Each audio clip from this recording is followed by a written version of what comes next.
les voy a explicar lo que es el proyecto de la clase. El proyecto de la clase como tal está hecho en PHP, en el lenguaje de PHP. Obviamente dentro del lenguaje PHP estoy incluyendo HTML, que es para la parte visual y toda la parte de conexiones, etcétera, etcétera. Estoy utilizando archivos TXT y dentro del PHP es probable que utilicemos eh, archivos de JavaScript, entre otros. Ok, eh, voy a explicar los archivos que están dentro de la carpeta de la aplicación, la clase Lexer, que es donde voy a mostrarlos más a fondo, y la de los tokens. Vamos a explicar uno por uno. Aquí tenemos los tokens, donde vamos a estar esclareciéndolos, lo que son los strings, los delimitadores, los tokens como tal, los contadores. Esta parte es básicamente la creación de los minos, implementando las iteraciones. Esta es los tokenizer. Luego tenemos el Exer, que era el que miramos en la carpeta, que básicamente es donde tenemos toda la parte no tangible, donde está haciendo especificando todos los tokens.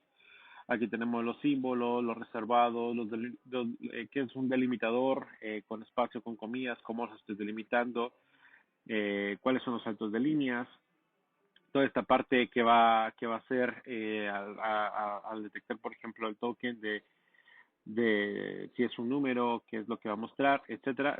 Eso lo voy a explicar ya en la parte de la aplicación como tal.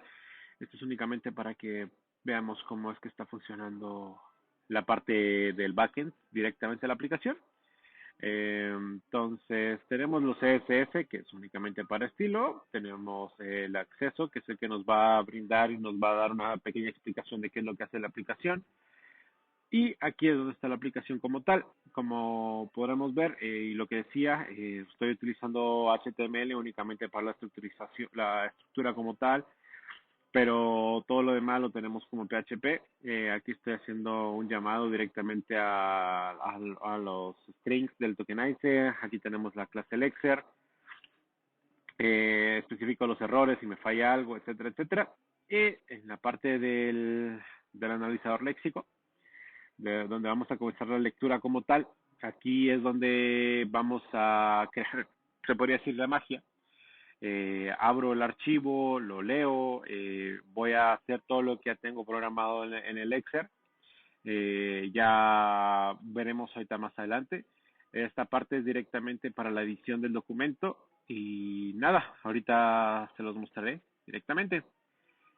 Vamos a la aplicación. Estoy haciendo unas pruebas acá, pero vamos a la aplicación inicial, que sería el link de Access. Comenzamos con el analizador. Entonces, al presionar el botón de analicemos para leer al archivo Excel, verificaremos si contamos con todo lo necesario para el código, si tenemos errores o si es un argumento, etcétera. Vamos a analizar el archivo. Entonces, tenemos que es una entrada, nos va a decir directamente cuál es el directorio. Ahorita explicaré por qué. Vamos a leer el documento tribe, que está en .txt. Entonces decimos que A, esta sería la variable, es igual a 1, la B es igual a 2, sí, entonces A más, fin. Este es el documento como tal, ¿ok? Aquí es donde tenemos el análisis general. Entonces, mi lenguaje es en español. Ahorita voy a explicar por qué, pero me pareció un poco creativo no seguir utilizando en inglés. Entonces, aquí, como este lexema no es directamente para crear, el lenguaje no se pueden crear variables, entonces me da un error. Si lee el símbolo igual, no lo traduce. Vemos que el 1 es un número entero.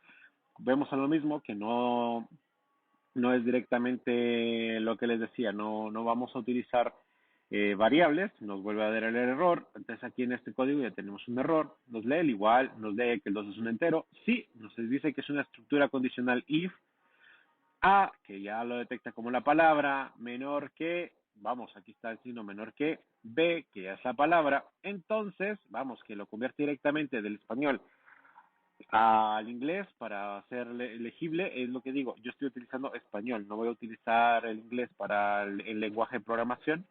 A lo detecta como la palabra, suma, uno, que es entero, y fin, que es la fin de la estructura. Esto es básicamente la aplicación. Aquí tenemos el archivo donde vamos a guardarlo, qué archivo estamos abriendo y el contenido del archivo. Entonces, por ejemplo, vamos a poner un archivo que no existe, ABC, por ejemplo, vamos a buscarlo y nos dice que el archivo no existe, nos genera el error.